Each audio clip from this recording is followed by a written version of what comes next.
Hi everyone. Today I'd like to talk about Alphonse Mucha, one of my favorite artists.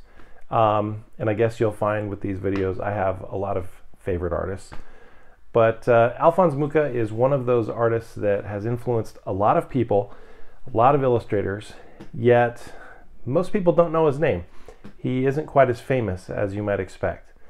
And there's some history as to why people don't know his name. But I'll get into that in a minute. So anyways, one of the main reasons that I look at his work is because of how beautiful and intricate it is. And wherever I go, if I find a book on him with something new and interesting, I get a hold of it. I found this one this summer. It's actually completely in French. I have no idea what it's about, but the book itself was just beautiful. And I believe it came from an art show dedicated to him. I just love that drawing, that self-portrait. A show dedicated to his work.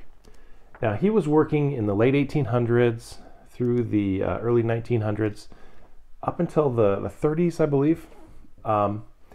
He had a pretty good career as a poster artist, working in marketing and advertising in Paris, and was part of that group that worked with Toulouse-Lautrec and other famous artists at that time period in the late 1800s. In particular, he's known for these very intricate designs that were used in marketing and advertising, but became, posters for events and for in this case, this is for Sarah Bernhardt, a famous actress of the day. He even did some things for cigarette companies and different boxes. This was all part of that Art Nouveau movement at that time. Known for beautiful figures, pretty intricate designs, and interesting frames, bold lines, interesting layouts. I tend to think of him as the great-great-grandfather of vector art.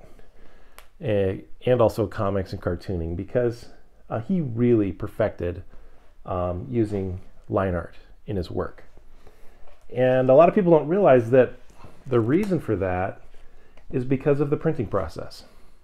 So his work came about just at the right time when printing was going through a revolution, and artists needed to convert their artwork into separations to be able to print their work. This was also at a time when offset printing and lithography was being perfected, and so an artist like him would do a drawing, a black and white line art drawing of their artwork, and then they would actually hand make separate printing plates, or in that case stones, that were used for each individual color to print a poster. It's a very intricate process. You can find more information on that in other places. But I had the chance to look at his artwork up close once, and it was just amazing to see the printed poster and to see misprints, how the colors were not aligned. It's very interesting to see it up close instead of reprinted in a book. I've spent years trying to find ways to see his artwork in person, and surprisingly, one of the best opportunities I had was at Cal State Fullerton.